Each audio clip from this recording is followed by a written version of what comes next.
Yeah, thanks for joining us this evening. Really excited. This is our Workers' Rights Board hearing on the electric vehicle manufacturing in the South. I'm Jameson Wells. I'm on the organizing team of National Jobs with Justice, and I'm going to be emceeing today. Just to talk about Jobs with Justice, we're a national organization made up of coalitions across the country, committed to winning campaigns that build power for working people. The way we do that is we develop strategic alliances nationally and globally and locally. You'll sort of see how that shows up on the call to strengthen our movement. So again, that movement is for workers' rights, economic justice, and our democracy. So we're gonna be digging into some really core topics. Today, you're gonna hear from Southern leaders on our Workers' Rights Board, folks from Tennessee, Alabama, South Carolina, and they're going to guide us in questions with impacted workers and community members. So I want to first introduce our panelists. As I do that, I encourage folks, please drop your name, where you're from, and why are you here in the chat? We're excited to have folks and want to see what's bringing you out here. So yeah, just name and where you're from so we can see where people are calling in from. But first, I want to introduce our panelists. We've got the Reverend Dr. R.L. Brown from Mount Olive AME Church in Sumter, South Carolina. We've got the Reverend Dr. Charles McLemore from Mount Zion Church in Garnett, South Carolina. We've got Georgetta Pollen from the UAW as an organizer based out of South Carolina. Dr. Jay Clark, I'll call him Jay, but Dr. Jay Clark, the Director of Environmental and Sustainability Initiatives at Maryville College. We've got Councilwoman Delicia Porterfield from Nashville, Tennessee. And we've got Brett Bursey, the Executive Director of South Carolina Progressive Network. So those are Workers' Rights Board members, and I want to introduce those folks and be sure to pass it to Nafisa to talk to us a bit more about JWJ. Hey everyone, thanks so much for joining us today. I'm so excited to be having this conversation and to be in this room with each of you. Okay, well, many of you are already familiar with us, but those that aren't, let me tell you. At Jobs with Justice, we believe that everyone deserves fair wages, safe working conditions, and access to clean air and water. We know that unchecked, corporations and billionaires will happily exploit our communities, pay us pennies, and pollute our communities, all while telling us that they're doing us a favor. We also know that the only way to make these corporations work for us is by having a seat at the table. And the only way to win a seat at the table is by using every tool at our disposal, whether that's by forming a union, electing worker champions, or leveraging federal investments to demand a seat at the table. And let's be clear, when we say federal investments, what we're saying is that these corporations are using our money, so they should be meeting our standards. That's what we're here to do today, to talk about our standards, to start the conversation to make the implementation of these federal dollars, our dollars, more in line with our democratic values. And on that note, I'm so honored and thrilled to kick it to Georgetta Pollen, a veteran auto worker and all-around inspiration. Georgetta, please take it away. I will. So while the clean energy boom is set to create thousands of jobs, the risk of funded exportation is looming and urgent reality. It's already written in a fabric about our Southern economics, history, and on the backs of Blacks and laborers. And as you guys know, since Reconstruction, corporations have turned to the South to sow the profits from previous free and cheap labor. So let me tell you something about modern day politicians. Very own South Carolina politician, Governor McMaster, who earlier this year proclaimed he will fight to the gates of hell against unions in this state. Do you realize that millions of dollars, let me say that again, millions of dollars of federal funding have been accepted with little to no promise of protecting workers. Our workers are people that live in the communities. If a business is going to take public money, we all need to be demanding that they need to invest back into workers and the communities. And I will pass it on. Thank you, Georgetta. Yeah, I really want to give folks time to sit with that. Like, I think we're all actually really familiar with that story. One of the oldest stories in America. When there's a new industry boom, corporations or, in the past, just wealthy folks, they go to the South and they have Black folks build that industry up and produce profits. And they don't actually go to people in the South. Today, I actually want to give folks a chance to hear a different story. We're going to be hearing the stories of workers from the South so that the federal government and we are clear that really when we're investing billions of dollars into industry, the right thing to do is to set bold standards for the industry. So really sit with what Georgetta shared, like that story that we all know, but kind of let that wash off of you as you hear the stories of workers, because that's what we want to remain centered in. So with that, I want to actually just take us right into our Q&A session. So again, I'll be passing it to different panelists and they'll be asking workers some questions. So first off, I do want to say the panelists have been introduced. Once folks are asked a question, feel free to introduce yourself so folks know. And I will pass it first to Councilwoman Porterfield. Thank you so very much, Jameson. Hi, everyone. My name is Delicia Porterfield. I'm a councilwoman here in Nashville, Tennessee, and I will be asking our first question. The first question is a two-part question from one of Tennessee's very own Yogi Peoples from the Chattanooga Volkswagen plant. Yogi, I would love if you could share why was it important for you to join the organizing campaign to form a union in your workplace? And also, how important is it for other workers in the South to have a union? I know many times people think about unions as something in the North, but the South is also organized. And so would love for you to talk about how important it is for other workers in the South to have a union. Hi, I'm Yogi Peoples. I'm at Volkswagen of Chattanooga. I'm a proud new UAW member. I've been with Volkswagen of Chattanooga for 13 years, and I was recently elected to be on the first bargaining committee at Volkswagen. The reason why I joined and wanted the UAW, I come from a long line of UAW workers. My dad, my grandfather, he was a UAW member for over 40 years. My dad, 35 years. I have aunts and uncles who are also UAW members. And this was at the General Motors plant in Doraville, Georgia. So for us, it was more of a cultural thing. Being African-American at that time, it was a lot of racism in the plant that my father worked at. And his dad made sure to tell him, when you start working at this plant with me, you need to go ahead and sign a card because you're going to have someone to have your back when you go up against men. Well, I'm going to put it how my granddaddy put it. He put, when you're going up against these white folks, you're going to have somebody have your back. So it was more of a cultural thing.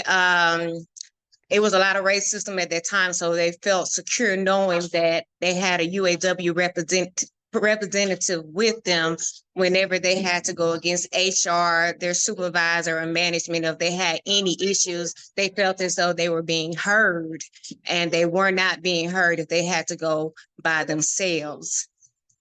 I also always felt that if you work in the auto industry, you had UAW. So when I got to Volkswagen that we didn't, I thought it was something that was so unfamiliar with me.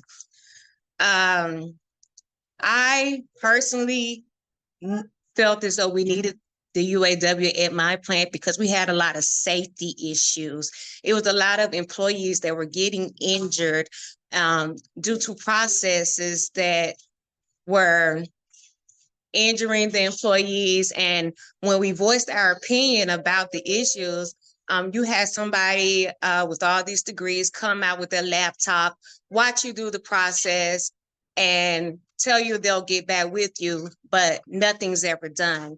As we sit here today, I have tears in both my rotator cuff, and I have to have surgery later in September because of the same reason. There's no one there to listen to us. And Volkswagen always say, if you see something wrong, raise your hand. But when we raise our hand, there's nothing done, and they need to be held accountable, because not only myself who's dealing with injuries, but several of my coworkers are dealing with injuries as well, and nothing's being done. And we have a lot of employees with great ideas to make the process better, but no one would take in consideration that maybe we need to listen to what they have to say. It's just we go out of our way to complete our process, because Tennessee is a right to hire and a right to fire state. Therefore, if we say anything, our jobs at risk. Now we're scared that what we use to provide for our families may be taken away. So we just try to deal with the pain, try to deal with the incorrect process just to make these cars and make them more money, per se. And that's one of the main reasons why I want a union. And another reason is our healthcare. Volkswagen has the ability to change our healthcare at any time. January of this year, we had a new insurance policy, and our premiums went way up, and the things that were covered went way down. I have medications that I have to take on a daily basis that I usually did not have to pay much money for, but now it's not covered under the new plan that we had no say so as far as the change that they made with our insurance. So I have to either go without the medication or go broke trying to buy the medication. Not only for myself, but my daughter as well has certain medications that she has to take. And due to the changes that Volkswagen's made in our insurance policy, they make it impossible for some of us. And we have a form where some people just say they try to go without it, which I can't. These are life-changing medications that I need to take every day. And we don't have any say-so over the insurance coverage as far as a lot of other things that go on. It's just we have to deal with it or deal without it. And that's another one of my main reasons why along with wages and policies that need to be looked at and things like that. But those are my most important reasons, just our healthcare, just having a say-so in the plan. Yogi, thank you so much for sharing that and for all of your work and advocacy. You're absolutely right. Corporations need to listen to workers. So again, thank you for your work on this. My next question is around, we know that the U.S. government is slated to inject the domestic electric vehicle industry with $220 billion of taxpayer money by 2031, contributing to the global $1.2 trillion investment into electric vehicles by 2030. As a worker in this industry in the South, knowing that public monies are being used to expand these plants and make them more profitable, what kind of say would you like to see in your work environment, and what type of changes would you like to see? As far as in Volkswagen, we want, I would say probably, is this for me? Okay. We would probably want a little more research done. Right now in the South, the EV did not take off as well as they thought they would. We would like a lot more research done. As far as the charging ports and things of that nature, we want them to be more accessible to the community. Make them more accessible to not only the people that make them, but the people who you're trying to get to buy these vehicles. And that's one of our main concerns in the plan. A lot of people who even work inside the plant, they don't have enough knowledge on EVs.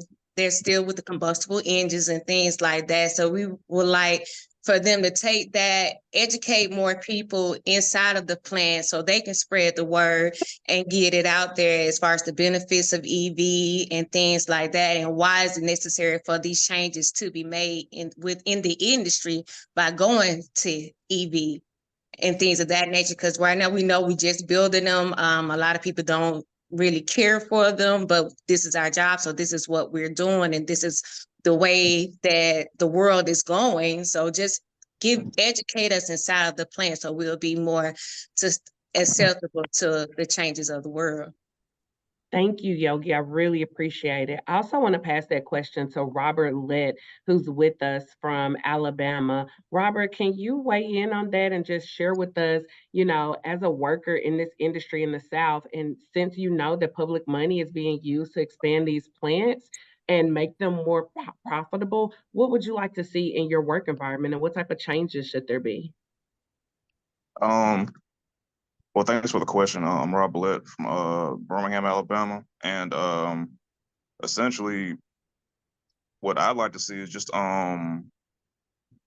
more input from workers and more of an emphasis on safety and what's essentially what's best for the workers, because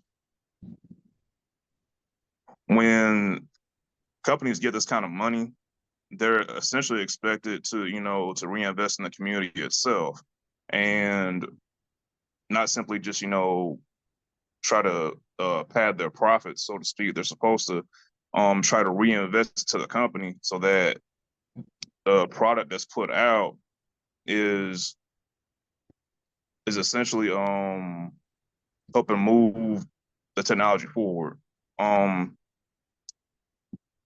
If workers don't have enough input in terms of the way that things are done, in terms of just the day-to-day operations of the way that a plant just goes about its day-to-day business, then what's going to end up happening is that money that was meant to revitalize, say, a certain area where a plant might be, is instead going to be used for things like stock buybacks, things of that nature, that are going to increase the bottom line and help the shareholders, but the workers who are putting this product out into the community aren't going to see the benefit of it. I know personally, in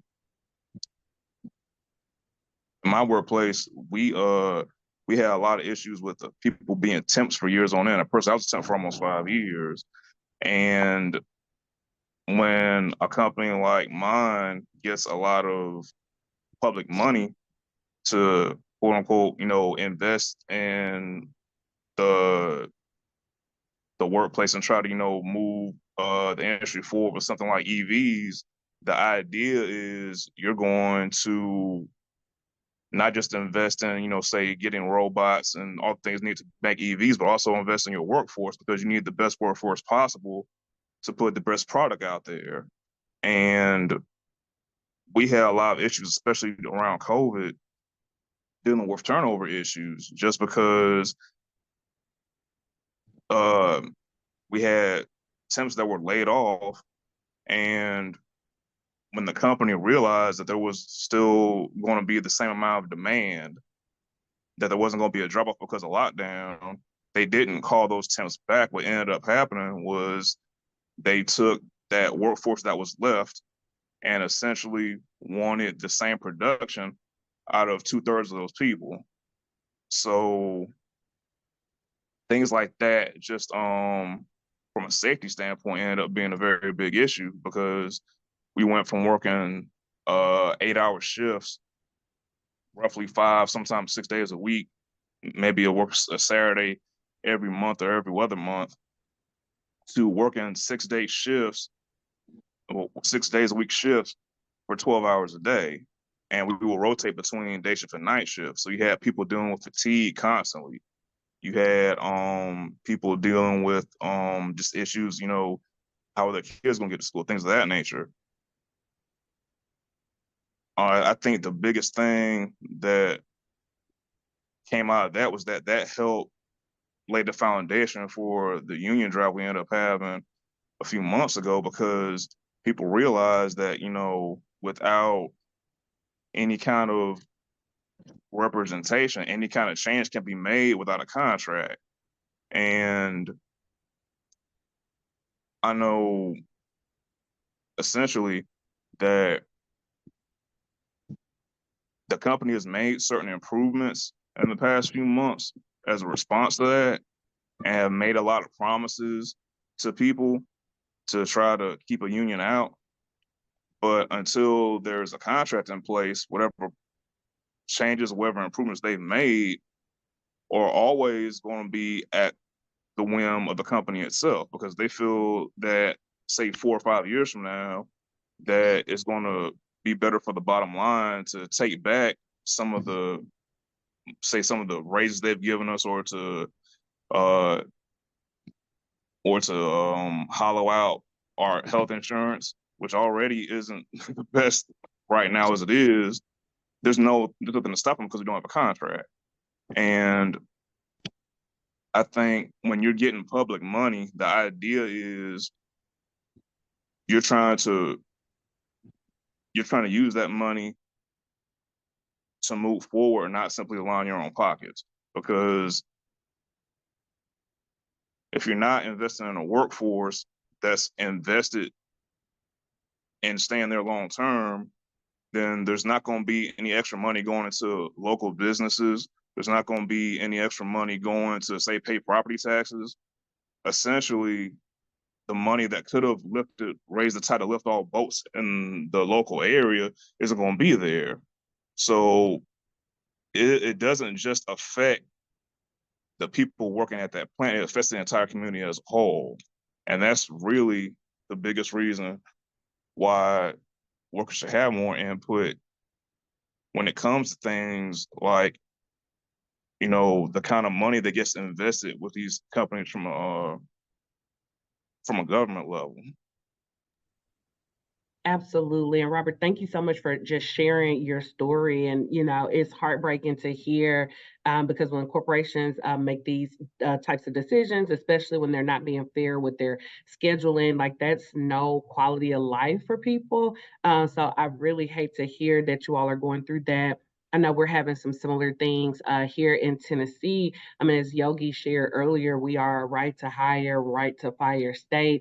And we have had just an influx of unions working together to fight for basic rights for their workers. I'm really thankful that here in Nashville, we have one of the strongest CBAs in the South. I believe we may have had the first CBA in the South, which was between our Nashville Soccer Holding and Stand Up Nashville, which is a nonprofit here that does racial, social, and economic justice work. And in that community benefits agreement, Stand Up was able to negotiate affordable housing, and not just any affordable housing, but up to 3-bedroom units, because we know when you're looking at affordable housing, many times you can't find it for families. So in that community benefits agreement, we were able to negotiate for affordable housing. We were able to negotiate for brick and mortar micro units for small businesses, so that small businesses in the community would be able to have actual brick and mortar space at a reduced rate. And we also were able to negotiate for reduced rate childcare, because childcare is becoming such a big issue in our community, where people can't afford to go to work because they can't afford to send their kids to childcare. And this was again a huge benefit for the community. Also negotiated good paying wages for people that are getting the jobs. Also the first hire going to people in marginalized communities, and also the labor on the stadium, making sure that they were using high quality standards for labor, in essence using union labor to build that stadium. And I think it's just really important that when we're talking about taxpayer dollars, that there's something attached to using taxpayer dollars. And that looks like community benefits agreement, that looks like higher wages, that looks like higher safety standards. And, as an elected official, an elected official and a former union member, former MNEA member, former CWA member. So as an elected official that is in solidarity and that believes in the work that we do with our unions, is so important important that we hold these entities accountable, that we hold our government accountable, that we hold these businesses accountable, and that if they are getting taxpayer dollars, they need to be doing something to lift up the community as a whole, and they have to be accountable. So, Robert, thank you so much for sharing your story, and I'm going to kick it over to Macklemore.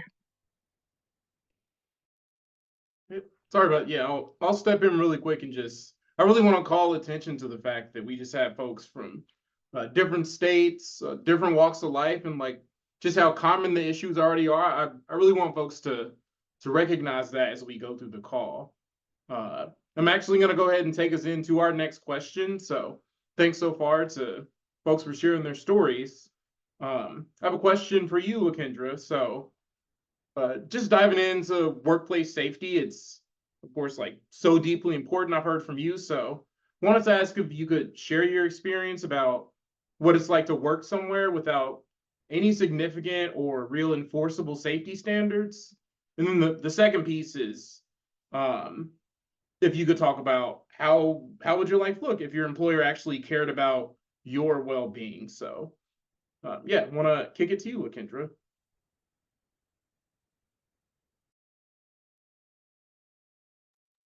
You're muted. Yeah, there you go.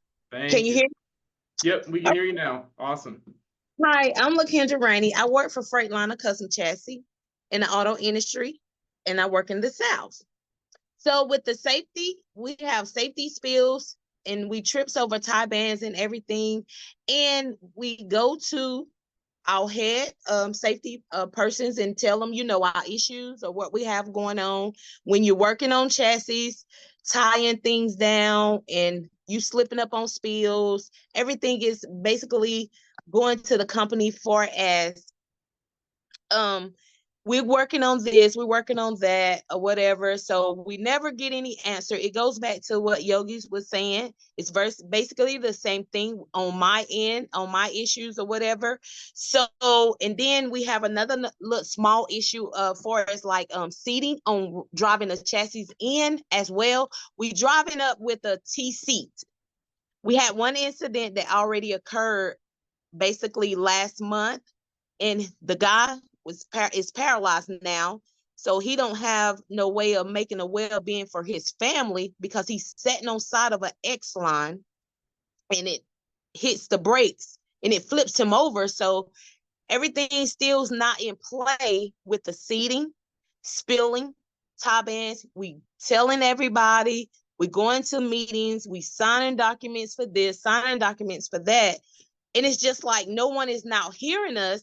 It's just like they hear, we're going to make this product, we're going to get it out the door. Safety is not first. That's the first and foremost in the South and where I work. Safety is not first.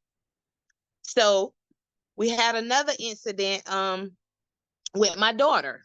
For as we she goes to daycare, so I get a phone call while I'm on the line. And I steps away, and then I make phone calls and stuff on my break, and to call a doctor and call her, the daycare lady back or whatever. So, the incident that I have gotten with them, with the HR, you go to HR, you explains everything, you go to safety, you go to team leaders. I mean, you're just going all the way around the world, and no one is not helping us. It's just they focus on product, what you coming out the door. If it's rideable or it's towable, that's the most thing that they're focused on. Back to the incident with me, with my daughter. She gets sick at work. She gets sick while I'm at work, so the daycare calls, so I steps away. Ask what's going on. So mind you, now I'm at work, working on the line. I get to the doctor's appointment. As I get the doctor's appointment, call daycare back, tell the daycare I can't get off because they tell me I don't have the time. Everything had to be done within 10:30 complement hour times, what the statements and things that they now written out. But like I said, everything is not legally binded, so we have to go by what they say. to keep our jobs and to provide for our family. So they tells me my time doesn't cover my daughter's time. That's my personal time.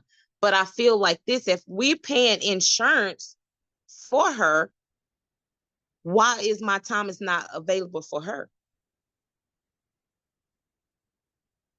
And it's really not making sense. It's just that we all are benefiting the company, but the company is not benefiting us.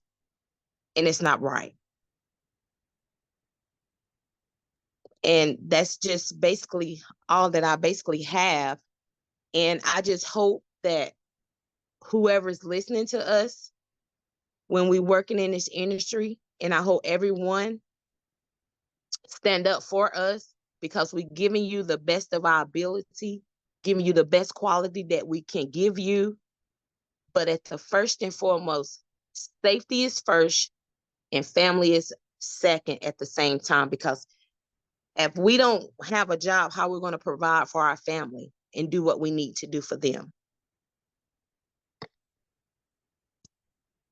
And that's all that I have.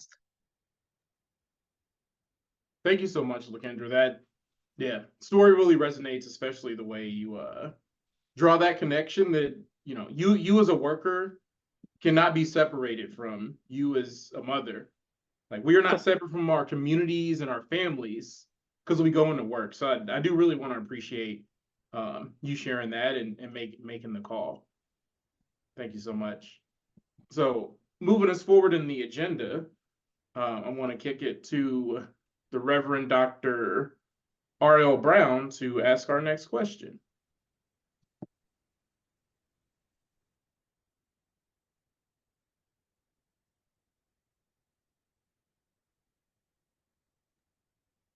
Nope. I think in classic Zoom fashion, we got a little tech barrier, but just to keep us moving, we've got another worker story. So let me go ahead and queue up the question. In this case, we're shifting it to wages, another, of course, key part of workplaces. And I want to go to you, Ryan. Just tell us a bit about your experience with wages and what would it really mean for you to have a thriving wage?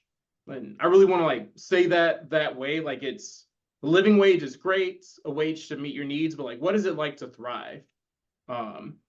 And why is it important to you that all workers in your community are actually paid fairly? So thank you. I'll kick it to Ryan. Can y'all hear me? Yes. Well, Loud and clear. all right. So with that being said, I've been at FCCC in Gaffney, South Carolina for the last 10 years, and we haven't had a cost of living raise in, I say, the last 4 years. We just recently got a raise and a bonus just because of what happened with the union in the North Carolina plants. So they basically handed out a little hush mouth money to us so that we wouldn't start a union or act for better wages just to give us a little bit of nothing to keep us quiet.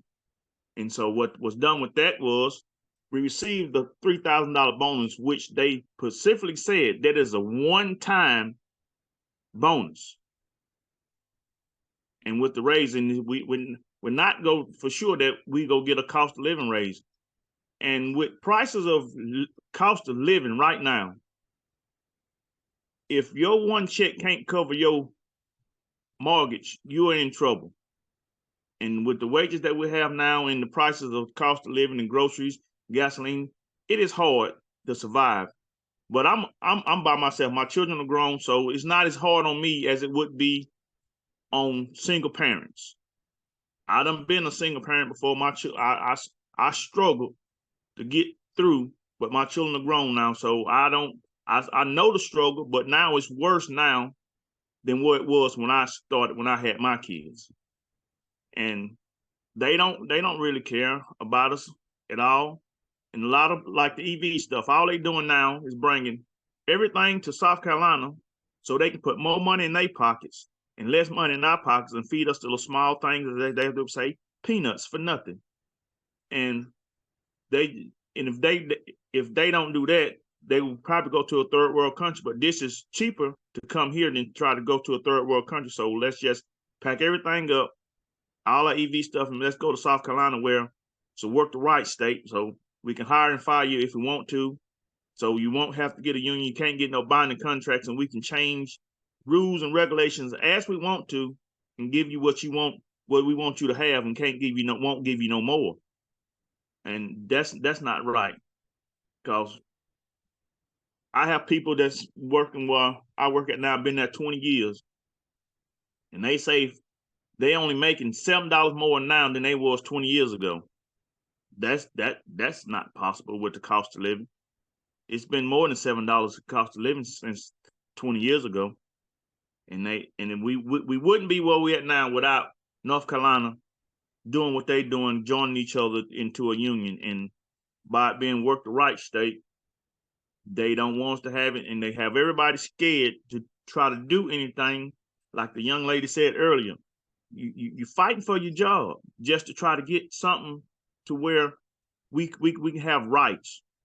So, but everybody is scared to do anything because we have to feed our families, we have to have somewhere to stay, and we have to pay our bills, all this type of stuff. And so that's why everybody coming to South Carolina to do the things that they can do without any backlashes. So that if, like T said, if anybody can hear us or help us with the governments and all that, change some of these laws so that this work the right state can get away from here, so we can thrive. But that's about all I gotta say, because I myself caught a 1-bedroom apartment now anywhere in South Carolina is dang near $1,200. Without making a ample amount of money, $1,200, that's hard to come by with. $1,200 for your rent. You got a light bill, you got car insurance, you may have a car payment, and you may have daycare. That is hard on single people.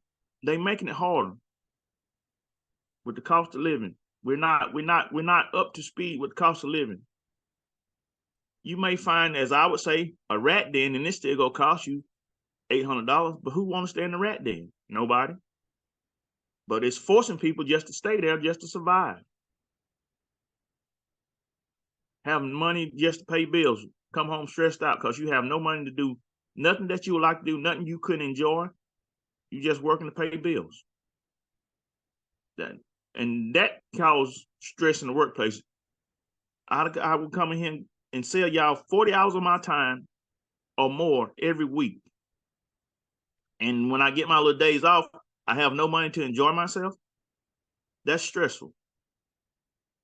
That is why people hate coming to work, don't come to work, and be on the verge of getting fired. They just do enough not to get fired so they can continue to get a paycheck. You can't enjoy none of your time off. You have no money to do nothing with. Cost of living is just too high. And we're not reaping no benefits. Just like the upper management where I'm at, they just got a big raise. Well, they wouldn't say a raise or a bonus. They say there was incentives. One of the managers was able to go out and buy a $100,000 car and put $20,000 wheels on it while we sitting there eating off peanuts, can barely afford to live. That's a slap in the face. Yeah, thank you so much for sharing your story, Ryan. I mean, it resonates deeply. I just want to say in the chat that a lot of folks are resonating with it, and you're asking to be able to have a joyful life outside of the workplace where you give them those 40 hours. But before we move to the next question, I want to call out one comment in the chat. Reverend Dr. Brown just saying, this is a shame and a disgrace before God, man, and beast. I mean, it's really is clear that anyone hearing your story and folks hearing the story now are really resonating with it. So I want to say thank you for that piece, and I want to get us to our next question from Jay, Dr. Jay Clark, to ask our next question. Please take it away.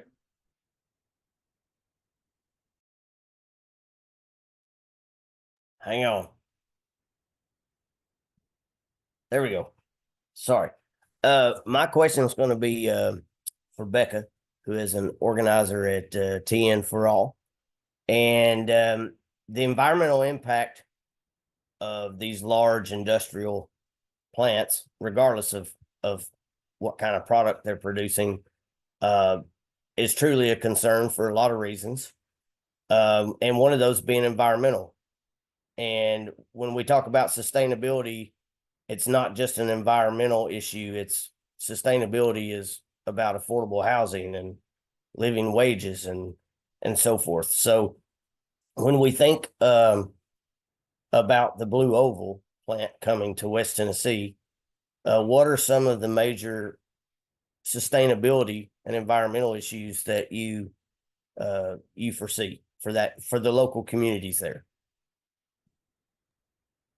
Right. Thank you. So I want to answer that question. First, we've been talking a lot about money on this call, how much money these corporations are getting. So let's just start there with some background. If people who aren't familiar, oh wait, and I would be remiss if I didn't lift up, I've got my stand up UAW shirt. I'm in Memphis, but we support y'all in Chattanooga. We were so inspired by the win. So I just want to shout y'all out. I know it was hard fought. So yeah, very inspiring. Okay, back to what I was saying. So let's talk about money, right? So Ford got $9 billion to develop Blue Oval City. That's in Kentucky and Tennessee, both in the South, right? In West Tennessee, and I'm going to talk about the place in a minute. Ford also got billions of dollars. I think it was about $2 billion or close to it from the state of Tennessee. So that's a lot of money. That's a lot of taxpayer dollars to develop Blue Oval City in West Tennessee, about an hour north of Memphis. That facility is going to be the size of 5 football stadiums. So it's going to be a huge facility, and the impact is going to be just as huge. So that's just the money piece. And when you think about where we are, so I said we're an hour in Memphis. We're located in rural West Tennessee. The place the plant is being built is called Stanton, Tennessee. That place has 450 people in it. 450. So that's the size of that population of Stanton, Tennessee. The rural area is, mainly historically agricultural communities. The impacted counties are largely going to be majority Black towns here. So this is a rural and majority Black community that has been here for generations and generations. So the farmers here, the Black farmers here, they're also called century farmers because they've had their farm for upwards of 100 years. And y'all can think about and do the math of how hard it was for Black folks to not only acquire land, but to keep their land. So there are a lot of dynamics going on here with Ford moving in. Ford started moving in 2022. And at the same time, the state tried to take over majority Black town, Mason, Tennessee, which sits on a lot of water. Now the plant is going to use about 1 million gallons of water per day to run the plant. So it's largely extractive, which is also why they wanted to go into West Tennessee. And since Ford has moved in, they've said, we want to bring generational wealth to everybody. Everybody's going to benefit. Everyone's going to get these jobs, generational wealth for all. But that is not what has happened. It's been generational wealth for the wealthy few and not for everybody. So what we're seeing is that there are Black farmers who are being offered pennies really for what their land is worth from the state. But we know that the state wasn't asking them about their land, 2 years ago or whenever before Ford moved in. They're asking about it now. We're seeing people are concerned about the water because it's going to be extracting so much water. And in West Tennessee, we have some of the best tap water in the country. So people are really concerned about the pre-treatment, and there's no transparency around what is going to happen with that. And we've seen in Hyundai that they are extracting more and more water. And we've seen in Spring Hill, the Duck River is actually draining due to the plants there. So people are concerned about the water, and local residents are standing up. So that's who I'm organizing with, is Blue Oval Good Neighbors. local residents in the impacted communities who are not just going to be sidelined as Ford moves in. And we've got a lot of union folks here. You all know the power of a contract. So we're trying to get a community benefits agreement before the plant is constructed to make Ford be true to the commitments they're saying they can provide. You say you're going to provide generational wealth. You say everyone's going to benefit from this. So why don't you come to the table and actually put your money where your mouth is, sign an agreement, and make those commitments to the community that you're going to move into? Because the community members there should deserve to stay there. They've been there for generations, like I said, so they deserve to stay there. What's happening also, when I say stay there, the rent is raising. I think, Ryan, it was you who said like $1,200 for rent. I've been talking to people who their rent was $600 and now it's tripled. So it's $1,800 in rural West Tennessee with Ford moving in. That's not right. People shouldn't have to be being displaced from the place that they call home for so long. So affordable housing is an issue. The land is an issue. We dropped in the chat an article around wetland regulations. So obviously the developers are looking to capitalize on everything that's going on and trying to deregulate the protections we do have on the land, and so many things. People really just want to make sure that if Ford is moving in, that they are really being taken care of with concrete commitments, not soft stuff, not kissing babies and cutting ribbons, but we need affordable housing. We need land protection, legal advice. We need, protections for the water. We need our young people to be able to get these jobs. Where's the commitment to local hire for the impacted counties of Tipton, Fayette, Haywood, and Shelby County and Madison County? What about them? Where's the concrete commitment to that? Because that can help them stay there. So before the plant is fully in, we want to make sure that there's a community benefits agreement in place. And also that we're starting to, so many local residents have stood up. And every time we have a meeting, we always talk about the union difference too. So that when the plant is fully up and running, community members who decide to get those jobs, they know going in, this needs to be a union plant. So I can get the wages I deserve, the safety I deserve, the healthcare I deserve, and all of those things. So those are really the big issues that have come up here. But I would say really the overarching theme is we want to make sure that the communities here to stay here today, stay here today. And let me just end with this.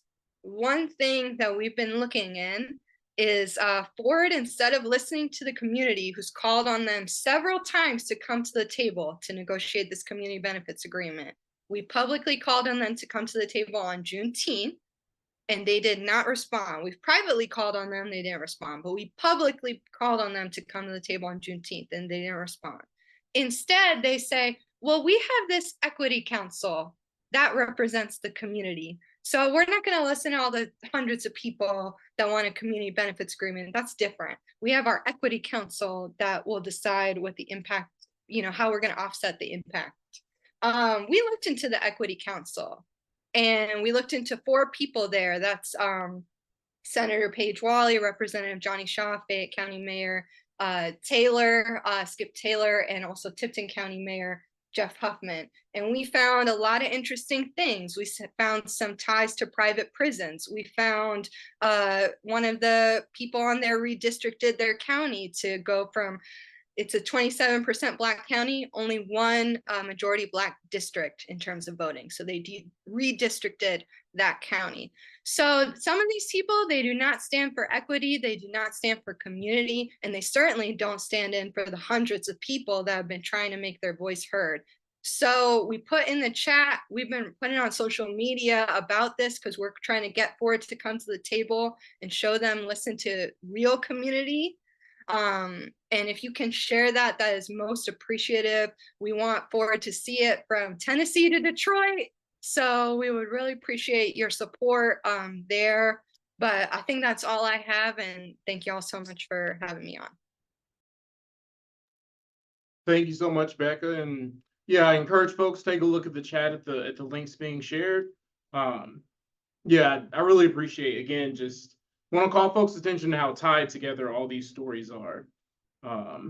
When I go ahead and pass it on for our sixth question from Brett Bursey, I will give you the floor.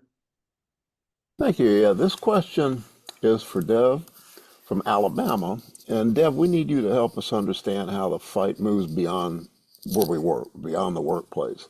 And how did that turn out when you're fighting state preemptions in Alabama? And how did the community benefit from understanding ways to fight state preemptions? And explain to people what preemptions are. Take it, Dev. Sure, glad to do it. I'm Dev Wakely, worker policy advocate with Alabama RIs. And one of the issues that we've run up against in a lot of different aspects of policy, pro-worker policy, is the fact that our localities don't have the ability to act on their own. And in fact, recently, when the city of Birmingham tried to do so, the state legislature of Alabama enacted what we call a nuclear preemption bill, which came immediately upon the city of Birmingham, which is black run and majority black, deciding to implement a raised minimum wage within the city limits. So what happened was the historical hostility of the Alabama legislature toward Birmingham and most majority black municipalities in the state immediately manifested. And the legislature preempted not just minimum wage laws, saying that a city cannot implement a higher minimum wage than the state, or than any minimum wage other than the locality, I say, because we actually don't have a minimum wage in the state of Alabama, and we rely on the feds to protect our workers. The state preempted minimum wage increases. It preempted every single condition of employment. So we don't even have the ability to implement fair scheduling notice, for instance, in Birmingham, or paid parental leave or paid sick leave at the municipal level. So any term or condition of employment must go through the state legislature in terms of an actual code change, because cities no longer have the power to do that. That was taken away. It's a major issue throughout the South. They take the state legislatures, which are centralized and completely owned by corporate interests, are ready ways to limit the ability of municipalities to act on their own to increase worker power. So the community benefits fight is particularly important because it allows localities and communities to work around those institutional bulwarks of the business interests in the state legislature. And what we saw in Alabama was a perfectly timed and implemented community benefits agreement campaign at the New Flyer plant over in Anniston, an electric bus manufacturer. All credit to an allied organization that we worked with a lot, Jobs to Move America, who did just bang up work in implementing that community benefits agreement.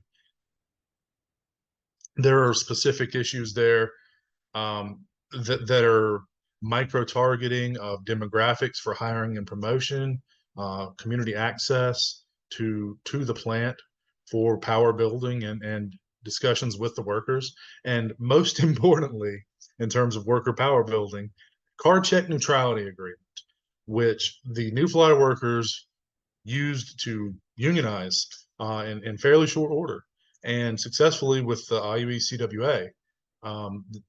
And that fight went as well as possibly could. It was an interesting discussion backed by out-of-state litigation surrounding some of the issues there, but that I won't get into, but I'd love to follow up on it if anybody has questions. With Greater Birmingham Ministries as a plaintiff there to sort of push New Flyer into this community benefits agreement discussion, because they didn't want to do it at first, of course. And there was a lot of gamesmanship in the early times during that community benefits agreement negotiation, where New Flyer would try to carve off organized labor and only work with community organizations.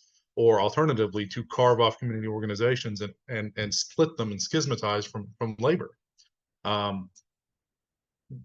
The best thing that happened was folks getting together and saying, we are not going to allow this company to cut us up and give one group a little bit of what they want and call that a win.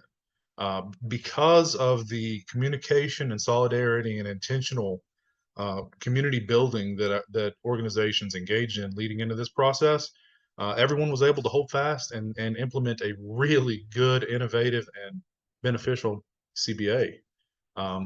And I say CBA because now that has transitioned into a collective bargaining agreement for the New Flyer workers successfully. Like it is the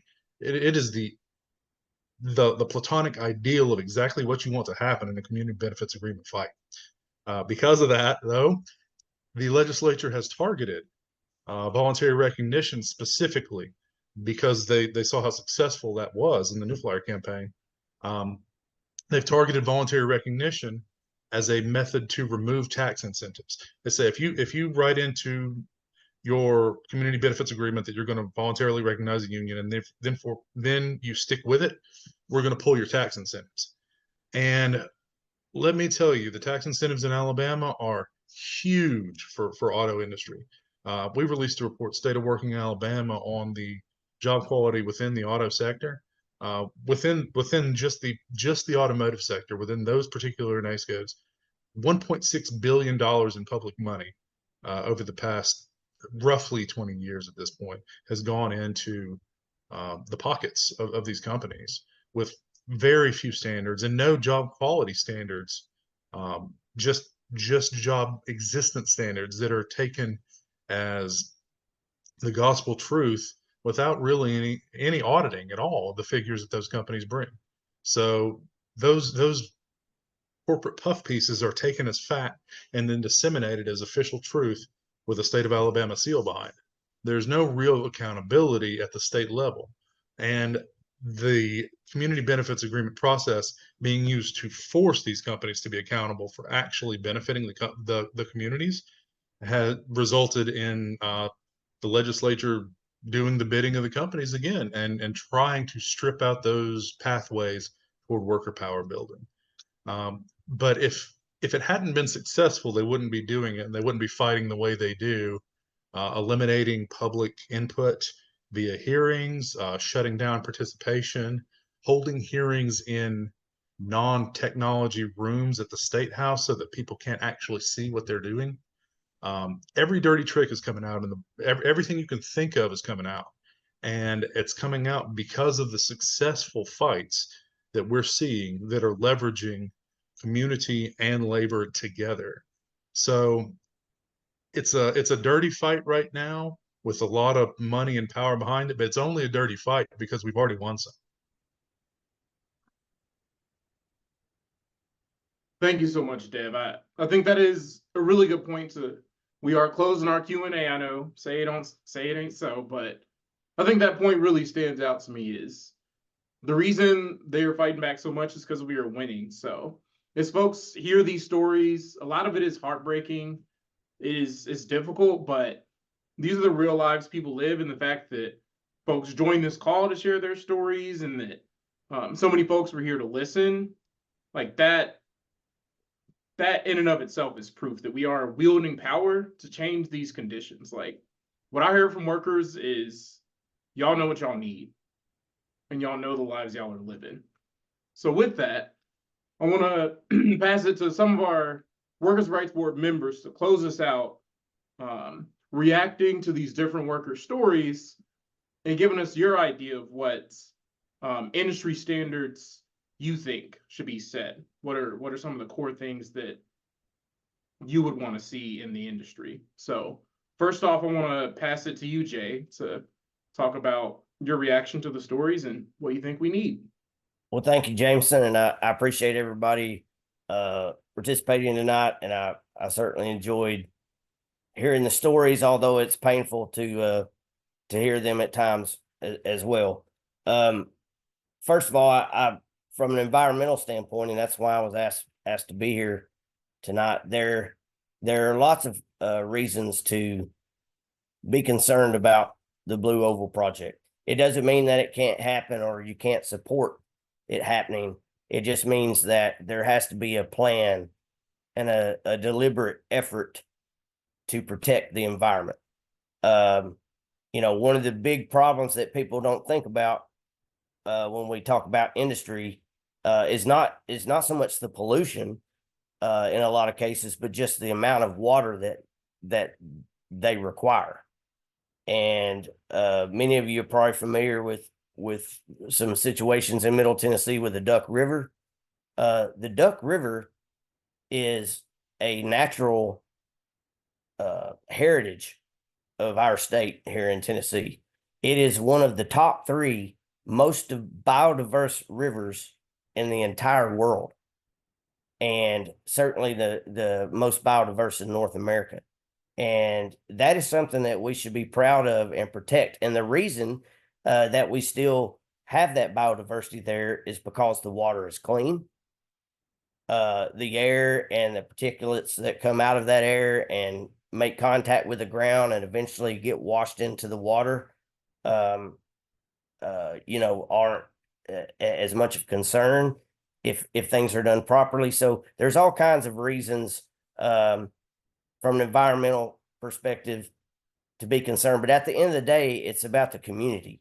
And when we talk about community in science or in ecology, we're talking about all the living things that live in a particular area and how they live with one another. In some cases, some eat the others. In some cases, there's mutualism, but there is a community there that has a function. And I think pushing forward and the whole Blue Oval project to the table is the right thing to do, because when you protect the environment, you're protecting the water and you're protecting the air, and you cannot have a healthy community without those things. So that said, I would like to send it to Georgetta, I believe. Oh, okay. So first I want to say welcome to the UAW, Yogi. I am Georgetta Paulin. I don't know if he was on earlier. I was there organizing, helping you folks organize Volkswagen some years ago. Only one I can remember from the committee at this point is GOAT. So I'd like to welcome you. I'm glad you are here on this panel, because I have 2 workers here, Lakendra and Ryan, that are trying to form their union. I just wanted to give those shout out to each of you for being on here. Everybody on the panel actually, but I know it's hard. It's hard. It's hard work getting your coworkers together to make this happen. Like I said, I am a union member first, and I am a UAW organizer. I'm here to talk about the thriving wage on the floor, or work-life balance. A union worker or workers at all should not struggle with trying to figure out housing. Life should not be that stressful to figure out where your next meal is coming from. It's important that we keep fighting for a higher wage so people are not suffering. Healthcare. It's just really important that we do that. We should be able to save, have a savings, be able to spend time with our family, not get a second job. And so work-life balance is very important. Raising the wages is very important. And we need to, what I would like to see is these politicians to make sure that these wages, these big corporations, they come in and they make all this money. And we should make sure that the workers is the ones getting paid, and you don't have that 1% that's making yourself rich. The right to organize is very important. Workers stand together to be strong. collectively, because these corporations, they're not going to give it to you. So when workers join together and strong, they can make things happen. And that's all I have to say. I think I'm going to pass it to Brent.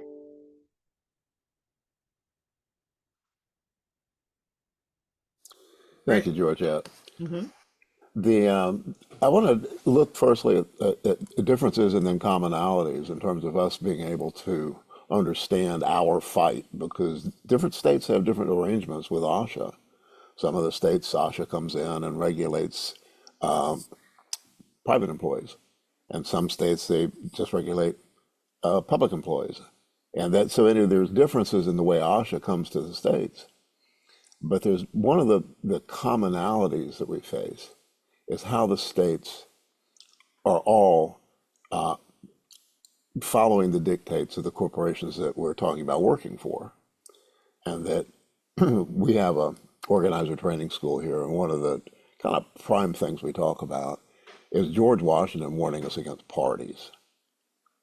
He said, you get parties, you're going to end up with two that fight amongst themselves for money and power. We know who's won most of these fights for power in the South.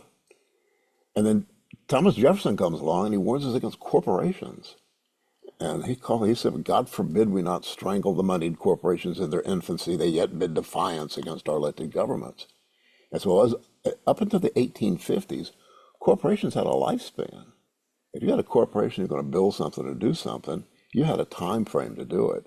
So you would not get to be stronger than the government and have defiance against our laws. And so over the decades now, corporations have personhood. Corporations have, civil rights and human rights. And they also can spend as much money as they want to affect the politicians who are part of the two-party system that George Washington warned us about. So we've got these systemic problems built into the United States of America that are playing out in our hometowns. And in South Carolina, I can only speak to South Carolina about safety standards. We had a situation in an Amazon warehouse here where people were passing out because of the heat. There's no air conditioning. Amazon decides the cheapest way to deal with that is park ambulances outside. And so we bring in OSHA, the state OSHA, so one of the state, we have the state agreement for the state to implement the federal rules. And the federal OSHA, the state OSHA guys said, well, our rules aren't here to make you comfortable. And so that's a problem that we're going to have where the states are implementing OSHA rules and the safety standards and in terms of time off, adequate time off, sick leave.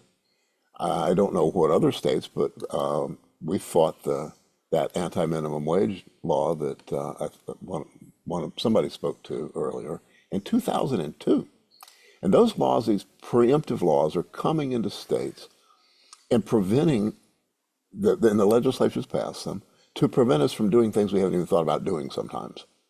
And we have a law in South Carolina that passed in 2002 about having a minimum wage higher than the federal minimum. And then they came back and passed laws to prevent any employee benefit, meaning that sick leave, which is something that is standard in the rest of the world that practices democracy on an industrial level, that we had hearings where we brought in people that were working at the low-wage fast food restaurants, and they had to make decisions about going to work sick while they're handling food to be able to keep money coming in to take care of their family, or sending their children to school sick because they couldn't stay home and they couldn't afford daycare. So the things that are passing on a state level are really, really crippling us.